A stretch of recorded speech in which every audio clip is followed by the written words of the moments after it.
Graças a paz, queridos irmãos, boa noite a todos. Que alegria podermos estar juntos cultuando ao Senhor. Já louvamos o nome dEle, já falamos com Ele em oração.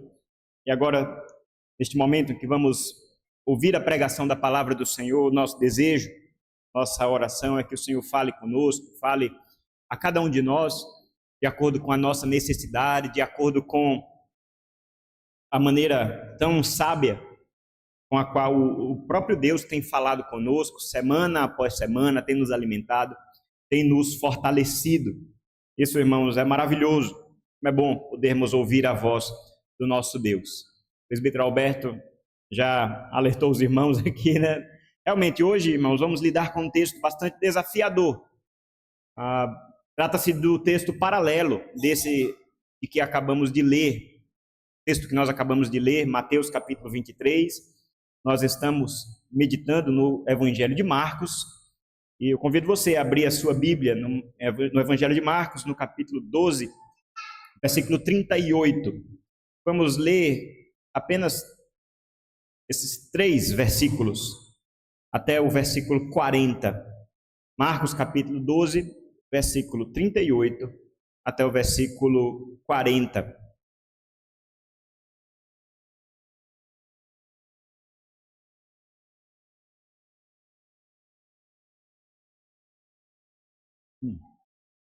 Diz assim a palavra do Senhor, irmãos. E ao ensinar, Jesus dizia: cuidado com os escribas, que gostam de andar com vestes talares e dar saudações nas praças. Buscam as primeiras cadeiras nas sinagogas e os primeiros lugares nos banquetes. Devoram as casas das viúvas e, para o justificar, fazem longas orações. Estes sofrerão juízo muito mais severo. Até aí, irmãos, a leitura da palavra do Senhor. Vamos orar mais uma vez?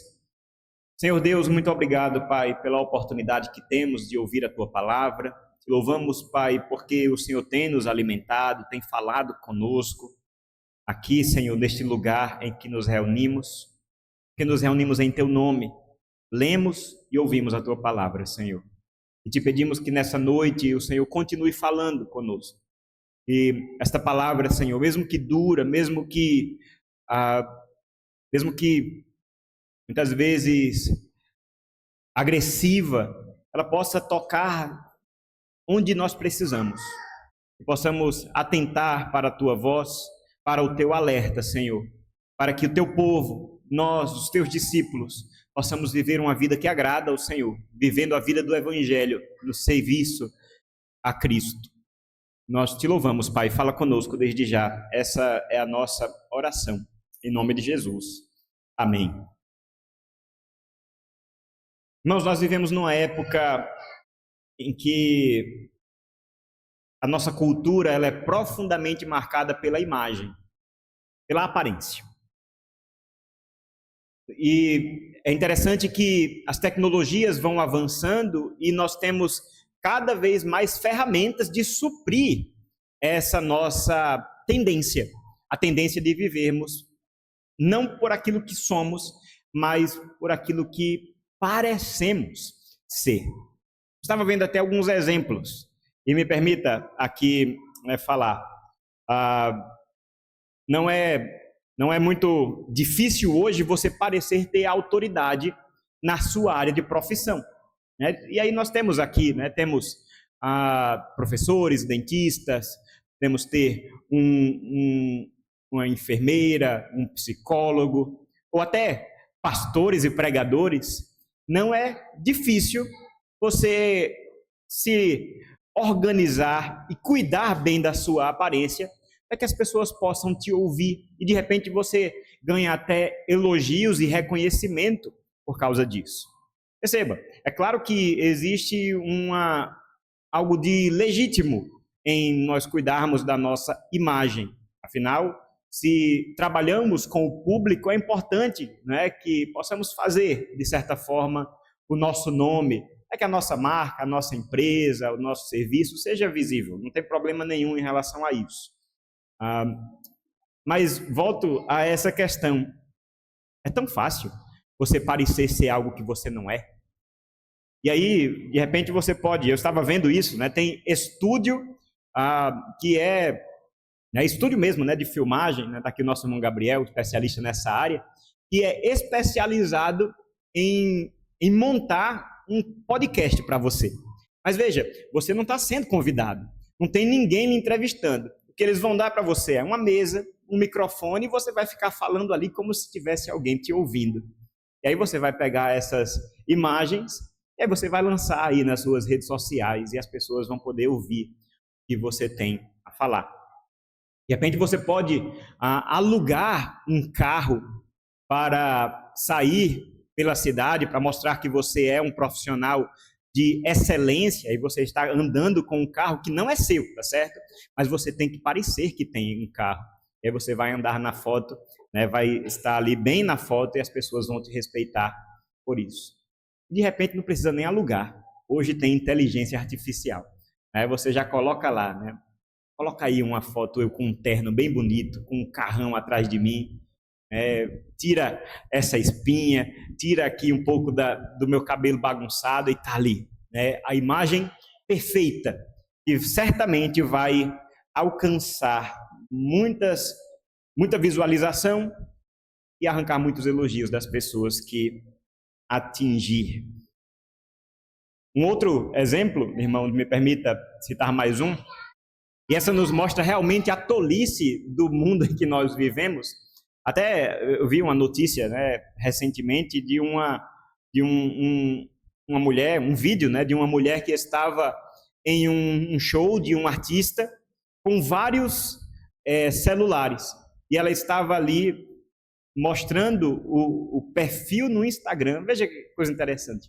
Mostrando o perfil no Instagram de várias pessoas que contrataram-na para tirar fotos para dizer que aquela pessoa estava no show, quando na verdade não estava. Ela só pagou para parecer que estava. De repente você pode estar olhando e dizendo, isso realmente é coisa do mundo. As pessoas que não conhecem ao Senhor e que não têm, né, um significado profundo nas vidas delas e não têm sentido na sua vida e se contentam com tudo isso. Mas perceba como o Senhor, o nosso Salvador, está aqui no seu Evangelho, nos alertando sobre uma vida de aparência que acontece também no meio daqueles que dizem conhecer a palavra, no meio daqueles que dizem lidar com aquilo que é sagrado e que vivem para a glória de Deus, o Criador. Jesus alerta, irmãos, aqui para uma realidade que não é fantasia, não é distante, não é teoria, como quem diz, de fato tem gente que vive assim? Tem. E nós precisamos tomar cuidado com isso. Vejam as palavras, irmãos, do nosso Senhor Jesus. Aqui no capítulo 12, um capítulo, como nós já temos percebido, já está caminhando para o fim, um capítulo de confrontação, de ensinos duros da parte de Cristo, um capítulo em que o Senhor Jesus deixa muito clara qual é a sua proposta, qual é a sua mensagem, a radicalidade da sua mensagem, principalmente diante daqueles que ali em Jerusalém, no centro religioso, eles ofereciam uma outra versão, uma versão da religiosidade dos homens, segundo os homens. Cristo vem aqui dizer qual é a verdadeira religião. Cristo vem aqui dizer como deve viver de fato aquele que segue a Cristo Jesus. E é interessante, irmãos, que quando nós olhamos para os versículos 38 a 40 do Evangelho de Marcos, no capítulo 12, nós vemos que nós não estamos diante de uma interação de Cristo com opositores, porque até aqui foi assim. Se você lembrar, nós vemos os fariseus chegando e fazendo questionamento, nós vemos os saduceus perguntando sobre a ressurreição, nós vemos aquele escriba que perguntou, Senhor, qual é o grande mandamento da lei? Nós vimos, na semana passada, nós vimos isso, como o próprio Cristo ali ensinando no templo, faz ele mesmo uma provocação e pergunta, como dizem os escribas que Cristo é o filho de Davi, e ali o texto termina dizendo que ninguém podia responder, né? Ninguém sabia, e pararam de interromper a Cristo. Mas agora não. Agora nós temos uma cena particular.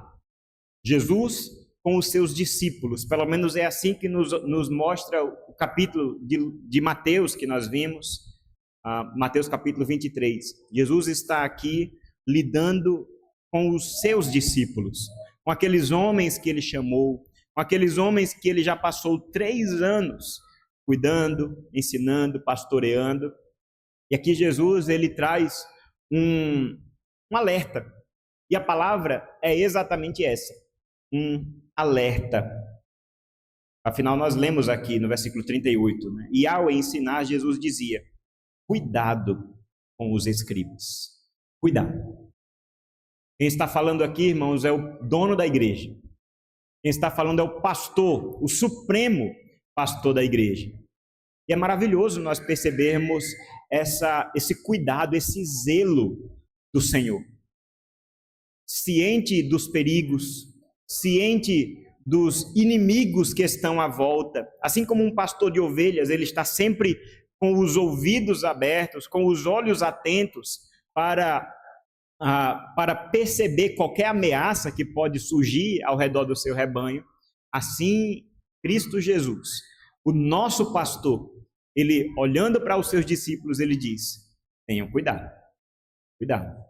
E se o pastor alerta, se o dono da igreja, se o senhor da igreja, ele diz para a gente ter cuidado, é porque nós precisamos ter cuidado. Porque o risco é real, ele existe. Há um perigo nesta religiosidade da aparência. Uma religiosidade de ostentação. Veja, e não se preocupa com o que é de fato, mas com o que parece ser. Cuidado. Cuidado com quem? E aí Jesus nos ensina com os escribas. Os escribas, irmãos, que já apareceram várias vezes no Evangelho de Marcos, eles, dos grupos ali do judaísmo daquela época, do judaísmo do primeiro século, os escribas, eles são o grupo mais citado no Evangelho de Marcos.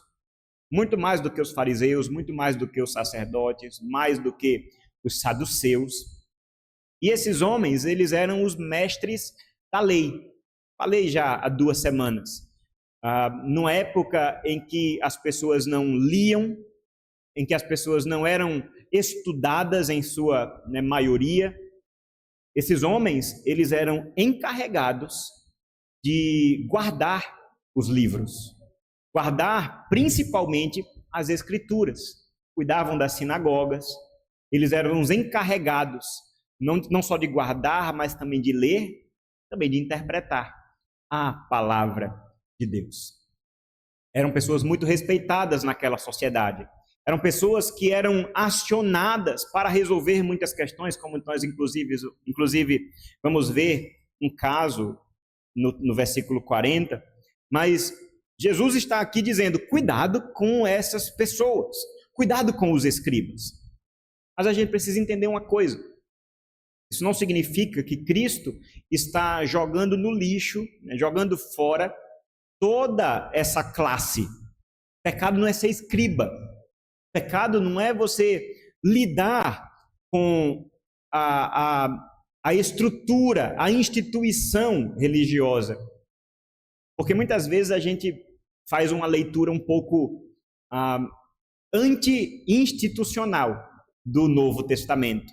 Como se Jesus viesse e ele quebrasse todas as estruturas. De repente é uma frase que você já deve ter ouvido, né? Jesus não veio para pregar religião. Ele veio para pregar o evangelho. E aí, normalmente, eu entendo o que a pessoa quer dizer com isso, mas normalmente há ali um furor anti-institucional. E aí a pessoa se volta contra toda e qualquer autoridade, contra todo e qualquer pastoreio, contra um tipo de liderança que o próprio Novo Testamento estabelece muito claramente a palavra. O problema aqui não é ser escriba, certo? Afinal, muitos escribas eram crentes, eram zelosos. Muitos escribas, eles seguiam a Jesus. Quando nós lemos no livro de Atos, nós vemos que muitos sacerdotes, muitos fariseus começaram a seguir a Jesus. Nós temos, por exemplo, duas figuras, pelo menos, no meio dos fariseus, né, essa classe também muito próxima dos escribas, que merecem um certo destaque. O próprio Nicodemos, fariseu, seguidor de Cristo. José de Arimateia, também membro do Sinédrio, seguidor de Cristo Jesus. Homens que tinham a sua posição, mas que reconheceram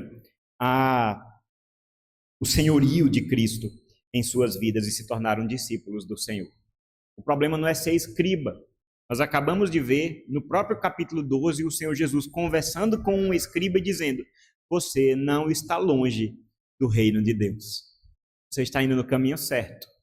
Nós vimos no capítulo 23 de Mateus, que acabamos de ler também, Jesus diz assim: ai dos fariseus, né? Cuidado com os fariseus e com os escribas. Façam o que eles dizem, mas não os imitem, porque eles falam e não praticam. Então vejam, muitos escribas, eles ensinavam corretamente, mas o problema é ser um escriba hipócrita. A hipocrisia é o combate, é o pecado que está sendo combatido pelo ensino de Jesus. A hipocrisia. E a hipocrisia, irmãos, não é, como muitas vezes a gente pensa, é falar aquilo que não vive. No sentido de, eu prego aquilo que eu mesmo não vivo. Isso não é bem hipocrisia.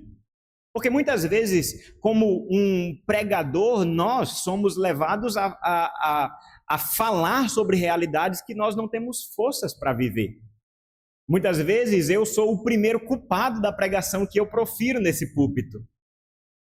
Sabe o que é hipocrisia, irmãos? Hipocrisia, na verdade, é fingir que vive. Esse é o problema.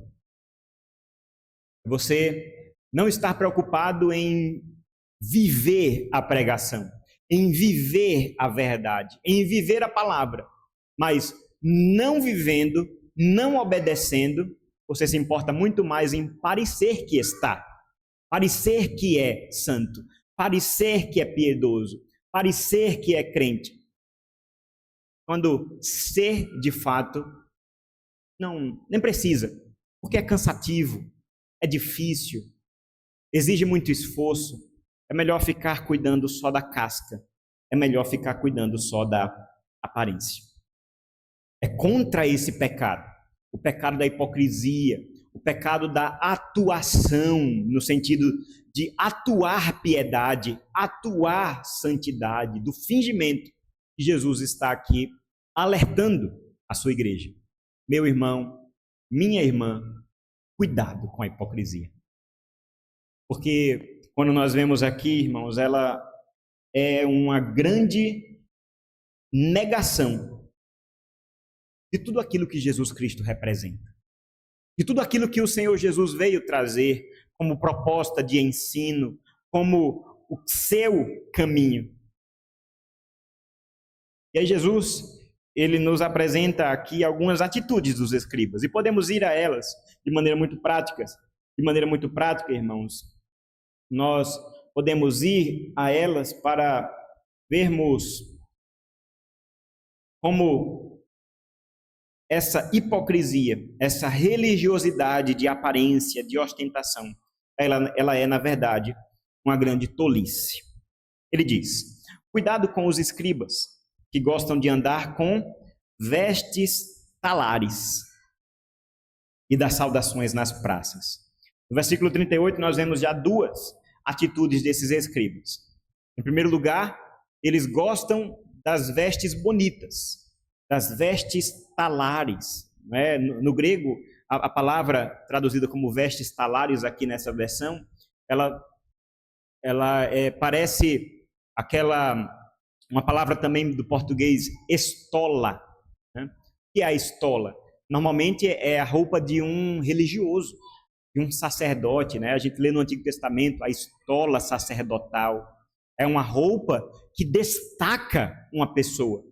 Você via um sacerdote no Antigo Testamento e a representação é exatamente essa, o propósito é exatamente esse. A ideia é, essa pessoa ela é separada, ela é ungida. O sacerdote usava aquela coroa e estava escrito santidade ao Senhor, ou seja, separação, consagração ao Senhor. Veja, o problema aqui não é a santidade, o problema é a pessoa ter prazer em parecer santo. E é exatamente isso que os escribas aqui faziam, e Jesus os acusa. Vocês gostam das vestes talares, e ficam andando nas praças com elas, estão preocupados com a aparência, uma palavra de honra, uma palavra de glória. As vestes talares eram vestes de celebração, eram vestes de exaltação. Essa mesma palavra, né, stolas, ela aparece em outras ocasiões do Antigo Testamento, aparece muito, mas eu gostaria de destacar aqui duas ocasiões. A primeira delas aparece lá no Evangelho de Lucas, quando na parábola do filho pródigo, o filho que primeiro abandona a casa de seu pai, gasta tudo, depois volta, né, como como alguém que está totalmente desprezado, ele volta humilhado, se arrastando, dizendo: eu quero ser pelo menos um servo da casa de meu pai. E o pai, ele o socorre, vai ao encontro dele, e uma das primeiras coisas que ele diz é: coloca as melhores vestes nesse meu filho, porque ele estava perdido e foi encontrado, estava morto e ressurgiu. E aí ele é honrado. Veja, essas vestes, elas são a demonstração de glória, demonstração de honra. E de maneira interessante aparece também essa mesma palavra, que aparece demais no livro de Apocalipse, sempre que se descreve a aparência daqueles que estão glorificados com o Senhor, aqueles que estão vestidos com vestes brancas, brilhantes, gloriosas. São as vestes talares que nós, pela fé, receberemos de Cristo, receberemos do Senhor, estaremos ali glorificados. Precisamos compreender. É uma glória que não é nossa, ela não foi conquistada pelo nosso braço, não foi conquistada pela nossa força. E esse é o grande problema aqui da atitude dos escribas. Eles gostam das vestes talares, eles gostam de andar com as vestes talares, porque a ideia aqui não é honrar a Deus, a ideia é receber elogios, é receber visibilidade e andar atraindo para si mesmo os olhares. E não fica só por aí, o versículo 38 também diz: vocês gostam também, né? Eles gostam das saudações nas praças. A praça, naquela época, era o grande local em que a sociedade acontecia. As grandes conversas, as grandes novidades, os acordos, os contratos, os julgamentos, as grandes manifestações nas praças. E esses homens, eles gostam de ser exaltados exatamente no meio da sua sociedade. E eles gostam dos elogios, dessas saudações. O Evangelho de Marcos é mais sucinto aqui, mas quando nós vimos lá no Evangelho de Mateus, nós vimos muito claramente. Gostam das saudações nas praças e de serem chamados de mestres. Essa era a principal motivação do coração deles. O elogio, o respeito das outras pessoas, aquilo que elevasse o ego deles. Me permita, irmãos, falar aqui sobre essa atitude. Eles eram escribas, faziam parte de uma instituição importante que era a sinagoga, em que a palavra de Deus era proclamada todos os sábados. Ali as pessoas oravam ao Senhor, ali as pessoas aprendiam. Não há dúvidas de que Deus usou a sinagoga para fazer com que o povo permanecesse fiel, apesar, da passagem do tempo, apesar da opressão de um império romano, apesar da cultura de outros povos que sempre viam para tentar seduzir o coração do povo. Certamente Deus usou aquelas reuniões na sinagoga para fazer com que o povo tivesse contato continuamente com a palavra do Senhor. Nesse sentido, o escriba tinha uma função importantíssima. Mas, nesse sentido, eles eram sim mestres, muitos deles, mestres, pessoas letradas na lei de Deus, que proclamavam com sabedoria a palavra do Senhor. E, num sentido certo, num sentido equilibrado, nós precisamos, claro, reconhecer os mestres que nos ensinam, que nos ajudam na nossa caminhada com Deus. O Novo Testamento também nos afirma isso. O apóstolo Paulo diz: vocês precisam honrar aqueles que pastoreiam vocês, aqueles que ensinam, aqueles que vivem do evangelho, são merecedores de dobrados honorários, de dupla honra.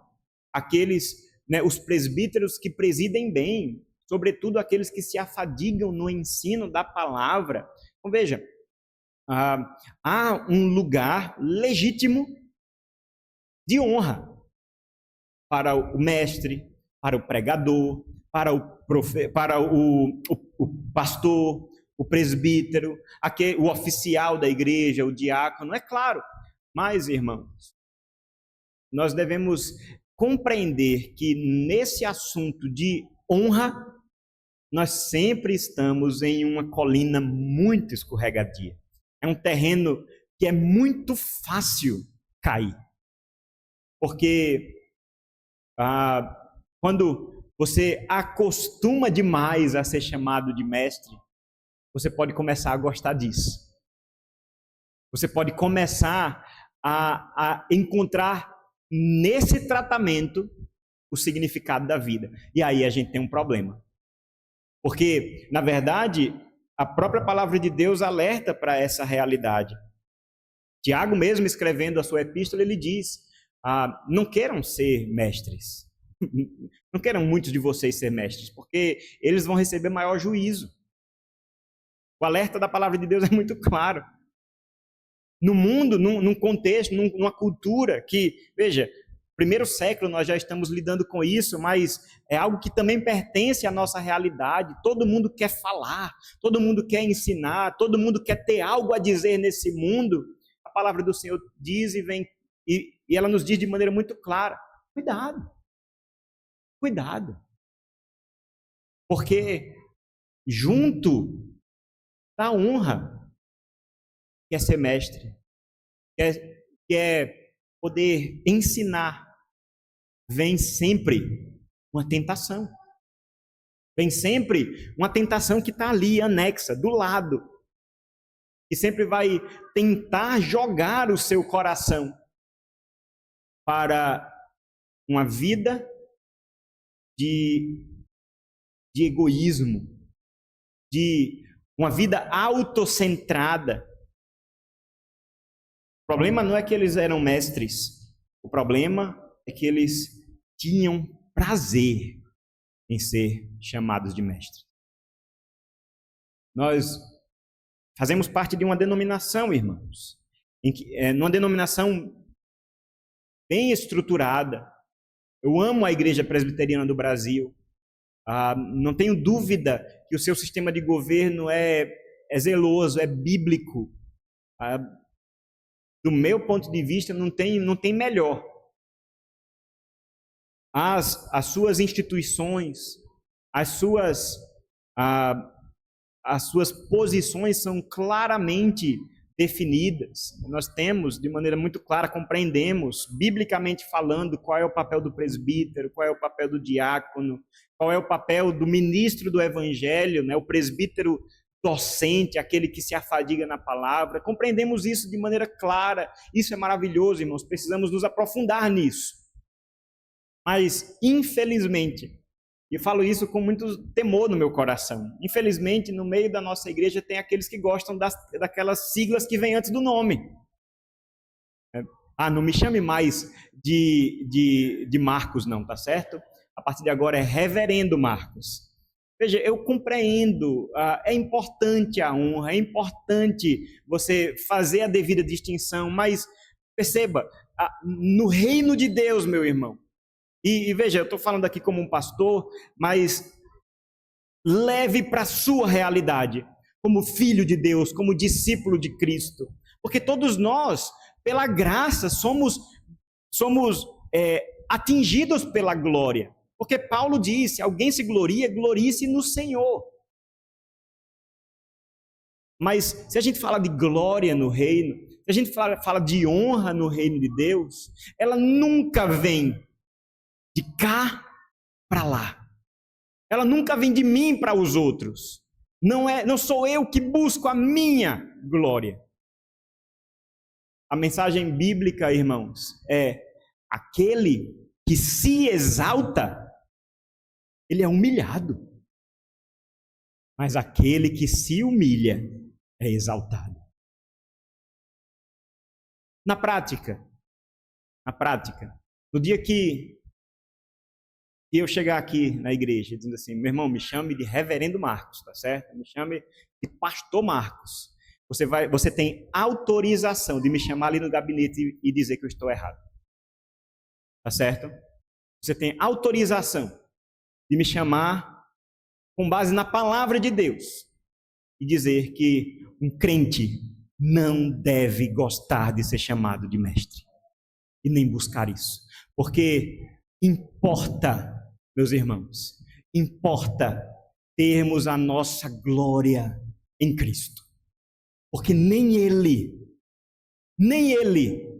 veio para ser servido, mas veio para servir. Quem somos nós para buscarmos alguma coisa? Quem somos nós para buscarmos reconhecimento?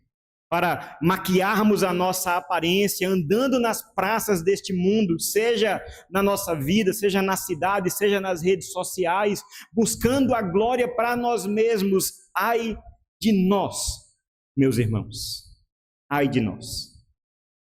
O Senhor Jesus está nos alertando, irmãos, para essa realidade, uma realidade que ela vem para tentar seduzir o nosso coração. Nós já vimos no versículo 38 como essa realidade ela vem buscando a aparência e a reputação. A aparência com as vestes talares, nós gostamos, né? Há essa tendência no nosso coração em buscar gerenciar a nossa aparência, mas também a nossa reputação. Desejamos reconhecimento público, não queremos apenas ser respeitados naquilo que é devido, mas sempre queremos mais. Queremos, na verdade, ser celebrados.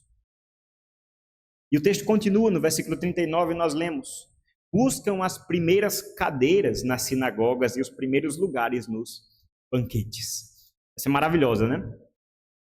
As sinagogas, meus irmãos, elas eram construídas de uma forma em que a audiência, de uma forma muito parecida, inclusive, com as igrejas cristãs, a influência é muito clara nesse sentido, mas havia um tablado em um púlpito como esse, em que a lei de Deus era aberta e lida, e a audiência ficava, de certa forma, em frente, assim, e ao redor.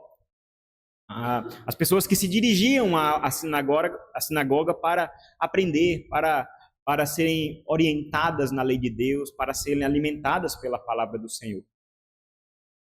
De pé ficava o leitor da Escritura, havia uma estante, né, um tipo de armário onde estava guardada a Escritura, né, aqueles grandes rolos, e o encarregado, o auxiliar da sinagoga vinha e pegava e manuseava os rolos, e ao lado deste armário ficavam uma série de lugares, os principais lugares da sinagoga.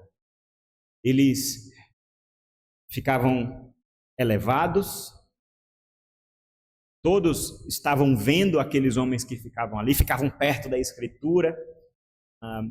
Ali era o lugar de vestir as vestes talares. E aí Jesus está aqui dizendo que os escribas buscavam estas primeiras cadeiras nas sinagogas. Aquilo que deveria ser um momento de culto, de centralidade da palavra do Senhor, um momento em que a palavra de Deus está sendo lida, pregada, um momento em que orações estão sendo feitas ao Senhor. Imagine que loucura, tem gente buscando a glória de si mesmo. Será que isso acontece, irmãos, também nas nossas reuniões? Será que isso também acontece num culto cristão? Ou é problema da sinagoga? Claro que sim, irmãos. Hoje pela manhã estávamos falando sobre oração, sobre a necessidade que nós temos, porque somos pecadores, porque por natureza estamos separados de Deus por causa do nosso pecado, e da necessidade que temos de sempre orar em nome de Jesus. Precisamos de um mediador. E falamos sobre isso, sobre como a oração, por definição, é algo que nos humilha. É algo que quebra com o nosso orgulho. Porque para orar, você precisa, em primeiro lugar, reconhecer que você não merece ser ouvido. Você precisa de outro, precisa de um mediador para orar em nome dele. E aí, eu pude dizer, né, pela manhã, algo que eu falo sempre, que não tem nada mais estranho, nada mais contrassensual que uma oração orgulhosa, que um culto orgulhoso, e alguém lidando com as coisas de Deus de maneira arrogante. É possível, irmãos, pregar querendo a glória para si mesmo. Isso acontece muito, na verdade. Pregar buscando ser elogiado no final. Buscando ser visto, né? Principalmente hoje em dia, né? Nessa época de redes sociais, né? De repente isso que eu estou falando aqui vai bater na internet, e aí eu fico querendo saber, rapaz, será que muita gente viu? Veja a tentação. Meus irmãos, se nós cremos que de fato Deus é Senhor dessa igreja, se nós cremos que de fato Ele é o centro do culto, nós devemos de fato ter cuidado com essa atitude. Os escribas, aqui denunciados por Cristo, buscavam as primeiras cadeiras nas sinagogas, demonstrando que estão falhando em algo fundamental, central. O Senhor Jesus acabou, no mesmo capítulo 12, de responder a um escriba que perguntou: qual é o grande mandamento? Jesus respondeu prontamente: ouve, Israel, o Senhor, teu Deus é o único Senhor. Amarás o Senhor teu Deus de todo o coração, de toda a tua alma, de toda a tua força, de todo o teu entendimento. Aí veja, que contrassenso, meus irmãos, alguém que reconhece que há um único Deus, que é digno de toda a glória, digno de todo o nosso amor, e vivemos sendo Senhor de nós mesmos. Vivemos buscando a glória para nós mesmos, principalmente nas coisas de Deus. Que o Senhor tenha misericórdia, meus irmãos, de nós. Que o Senhor tenha misericórdia quando lidamos desta maneira com as coisas do Senhor. roubando dele a glória. E a palavra do Senhor é muito clara em relação a isso. Deus não divide a sua glória com ninguém. Deus não divide a sua glória com ninguém. Os escribas buscavam as primeiras cadeiras nas sinagogas e buscavam também os primeiros lugares nos banquetes. Banquetes aqui, celebrações, festas sociais, também religiosas, momentos de comunhão. E é tão bom, né? A gente está junto, né? Tá trazendo para a nossa realidade. Imagine, no meio da nossa comunidade, que terrível cenário é se cada um de nós estivesse buscando sempre a primazia. A comunhão seria impossível. Se cada um buscasse a sua vantagem em primeiro lugar. Não é essa a realidade de comunhão que a palavra de Deus nos ensina. O apóstolo Paulo, escrevendo aos Filipenses, ele diz: não faça nada por partidarismo ou vanglória, mas julgue sempre o outro como superior a si mesmo. Essa é a visão do crente. O outro está sempre acima. A visão do mundo é colocar o outro para baixo. O outro, na verdade, serve como uma ferramenta, um instrumento que eu posso usar, que pode me servir alguma coisa, que pode me valer de alguma vantagem pessoal. O reino de Deus inverte essa lógica. O reino de Deus nos coloca a serviço do outro. Na verdade, a minha vida ela deve ser usada como um instrumento para o bem-estar do meu próximo. E esse não é o grande mandamento também que o Senhor Jesus nos ensina? Amar a Deus com todo o coração, com toda a alma, força e entendimento, amar ao próximo como a nós mesmos. Perceba que o contexto está nos ensinando aqui. Quando o Senhor Jesus nos fala desses dois grandes mandamentos, quando Ele afirma com todas as palavras que Ele é o Senhor, como nós vimos na semana passada, Ele está apresentando o exemplo dos escribas como um mau exemplo, como homens religiosos que ainda não compreenderam o amor a Deus e o amor ao próximo. Se você busca o primeiro lugar no banquete, o lugar de destaque, o lugar que vai ser mais servido, se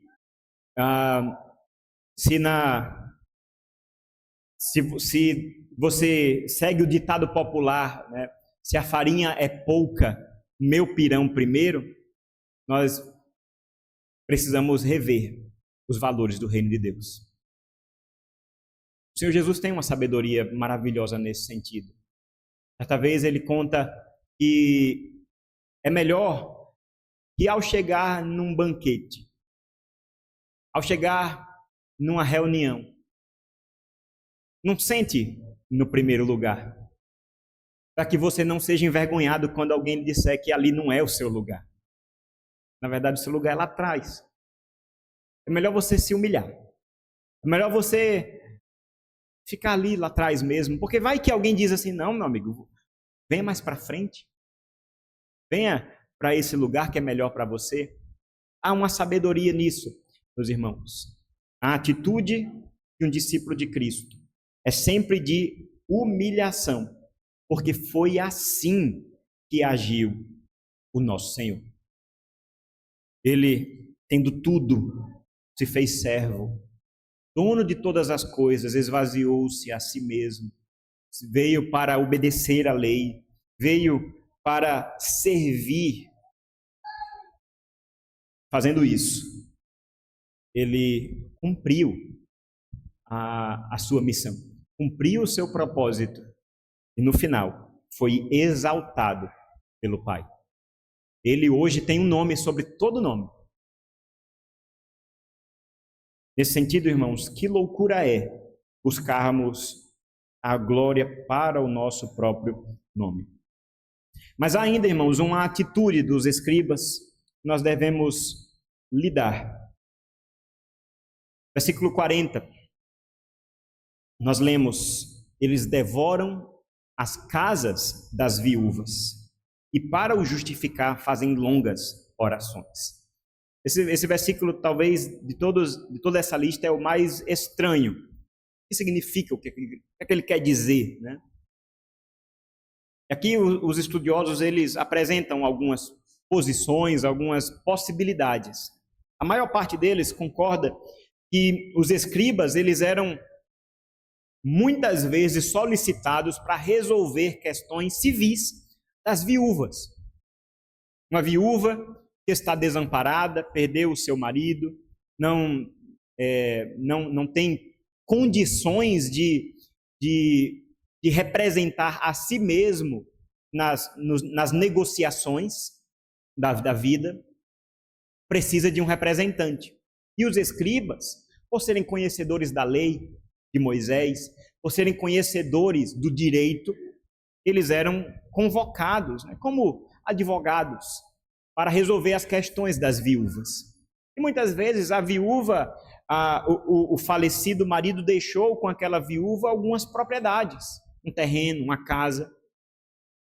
E aí veja, meus irmãos, que a atitude dos escribas era, no cuidado das viúvas, devorar a casa delas. Em que sentido? Tomar vantagem no momento de dificuldade, no momento de fragilidade. Esses homens, respeitados, honrados, religiosos, eles recebiam o chamado, percebam, recebiam o chamado, um auxílio, um clamor, mas faziam o que faziam em benefício próprio. Percebam, irmãos, que a questão aqui não é só uma questão inofensiva. É só alguém que gosta de aparecer. É uma questão de personalidade. É uma questão de que gosta de estar lá na frente, né? Tem gente que precisa, a igreja precisa de gente assim, né? Porque tem gente que é tímida, tem gente que é extrovertida, tem gente que gosta de falar lá na frente. E aí, normalmente, é essa pessoa que vai ensinar, é essa pessoa que vai pastorear. Não é uma questão de personalidade, irmãos. É questão de caráter. É questão aqui de santidade, de piedade, porque esses homens estavam se valendo da posição que Deus os colocou para aumentarem o seu patrimônio em detrimento de gente frágil, de gente necessitada. As viúvas e com tanta simplicidade, chamavam aqueles homens. Eram, na verdade, vistas como escadas, degraus para o crescimento deles. Mas, se o pecado já é grave, ele fica ainda pior.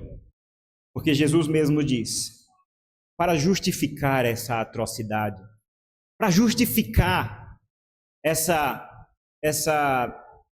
roubo, essa fraude, eles fazem longas orações. Estamos diante de um exemplo muito claro do negócio da fé. Comércio. Qual é o preço de uma oração? Vai ser longa, vai ser bonita, vai ser feita por um escriba, por alguém importante, por alguém que Deus ouve, alguém que está perto de Deus. Perceba que muitas vezes é esse o discurso que nós ouvimos também. E de novo, falo isso com muito carinho, com muito zelo no nosso coração, mas nós sabemos como o nosso cenário evangélico brasileiro muitas vezes está tomado por esse tipo de atitude que vê a obra, vê o trabalho cristão, vê o chamado, vê a vocação, vê a igreja sempre como uma plataforma de crescimento pessoal, projetos pessoais, projetos de poder, projetos políticos. A igreja crente, gente simples, viúvas, órfãos, enfermos, analfabetos, usados, meus irmãos, usados como massa de manobra para enriquecer gente sem caráter. Meus irmãos, isso não tem nada a ver com Cristo Jesus. Pelo contrário, ai desses homens. Ai desses homens. As palavras de Cristo, irmãos, elas são simples e diretas. Versículo 40. Estes sofrerão juízo muito mais severo.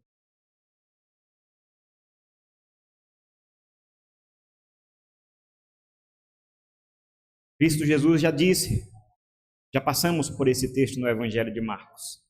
Ai daquele que faz tropeçar um desses pequeninos que fazem parte do meu rebanho. É melhor que você amarre uma pedra na sua cabeça e se lance ao mar. É melhor. Por quê? Porque o mesmo Cristo que alerta a sua igreja, que aqui está olhando para os seus discípulos dizendo: cuidado, cuidado, porque na caminhada de vocês, meus irmãos, vai aparecer gente mal intencionada, vai aparecer gente que olha para a fé como uma forma de ganhar dinheiro. Vai aparecer gente que vai tentar comprar o dom do Espírito Santo. Em Atos, Pedro olha para esse homem, né? Lembra de Simão? Aqui, quanto vocês cobram por esse dom de impor a mão sobre as pessoas e as pessoas serem batizadas no Espírito Santo? Quanto é? Me diga.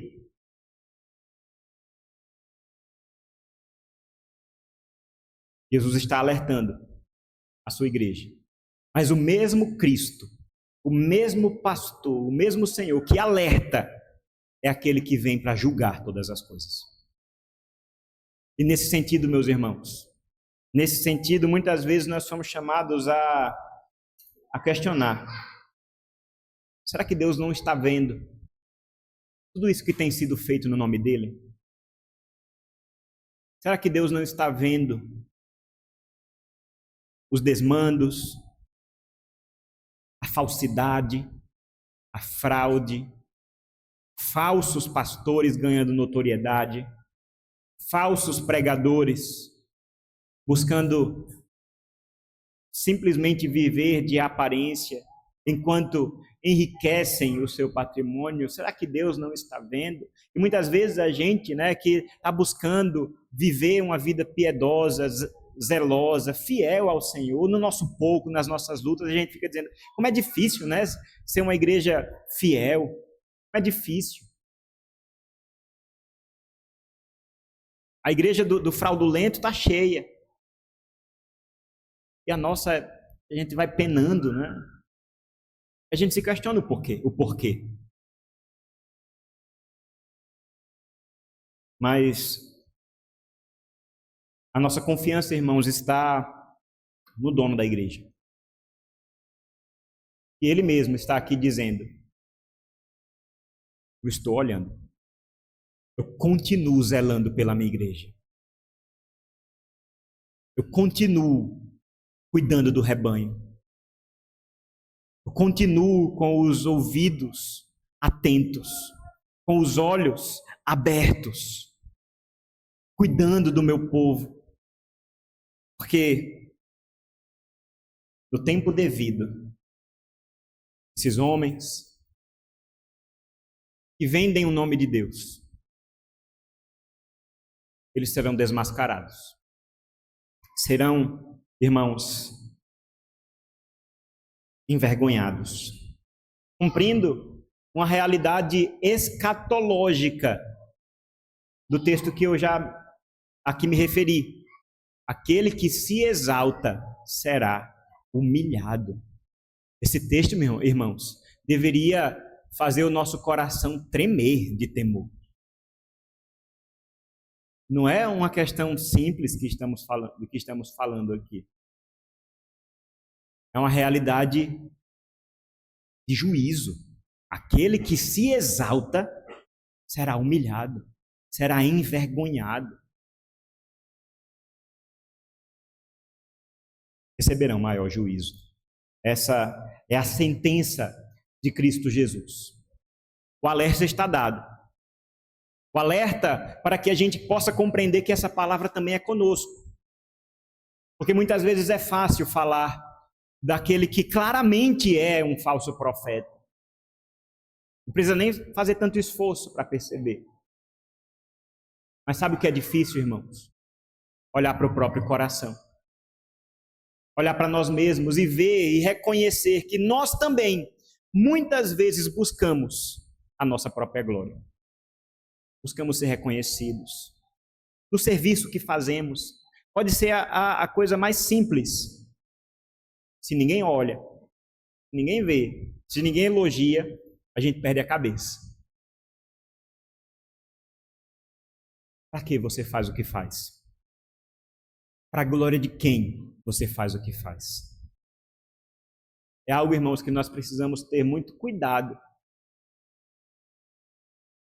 Falar de si mesmo, se usar como exemplo, seja aqui numa pregação, numa reunião da igreja, numa conversa pessoal,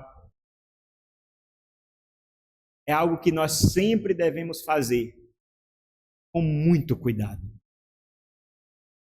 Porque o pecado da soberba está sempre próximo. A arrogância, o egoísmo, está muito perto. Seja muito rápido em elogiar. Seja rápido. Exalte, honre os irmãos. Honre aqueles que te ensinam. Honre aqueles que te servem. Agradeça aqueles que te abençoam. Mas não coloque o seu coração no elogio, na honra, no agradecimento que vem de lá para cá. Não. Ele pode não vir. Muitas vezes não vem. Se vier, direcione a glória para o Senhor. Não fique com ela. Mas se não vem, confie no Senhor. Confie no Senhor porque Jesus não nos salvou. Ele não morreu na cruz para que o nosso valor fosse reconhecido. Para que outras pessoas olhassem para nós e vissem como nós somos importantes. Como nós estamos hoje no palco. Preciso me segurar aqui para não falar da música Sabor de Mel, né? Normalmente eu fico com muita raiva quando eu falo dela. Mas os irmãos já ouviram bastante sobre ela. Jesus não nos salvou para esse tipo de religião. Porque é uma religião muito fraca. É uma religião muito superficial. É uma religião que morre quando o aplauso silencia. É uma satisfação que some quando não tem elogio. Meus irmãos, que alegria é essa? Que alegria é essa? Importa ser contemplado pelo Senhor. Ser chamado de filho de Deus. Ser chamado de amado do Senhor. Encontrar a nossa alegria, a nossa satisfação em Cristo, de sermos conhecidos por Ele, de conhecermos o nosso Criador, de sermos templo do Espírito Santo. Meus irmãos, tem glória maior que essa. Aquele que se gloria, glorie-se no Senhor. O escriba, no nosso exemplo aqui, autocentrado, egoísta, narcisista, apaixonado por si mesmo, ele vai morrer em seu próprio pecado. Assim como Narciso, não sei se você conhece esse mito. Aquele da música, né? Narciso acha feio o que não é espelho. Narciso é um homem da mitologia grega, né? Um mito, que foi amaldiçoado, era muito bonito, foi amaldiçoado a amar demais a si mesmo. Certa vez estava com sede e foi beber água no rio, viu o seu próprio reflexo, se apaixonou. E não conseguia fazer mais outra coisa, senão olhar para si mesmo. Não conseguia nem comer. Morreu. Morreu de fome. Buscando aquilo que sempre buscou, a glória de si mesmo.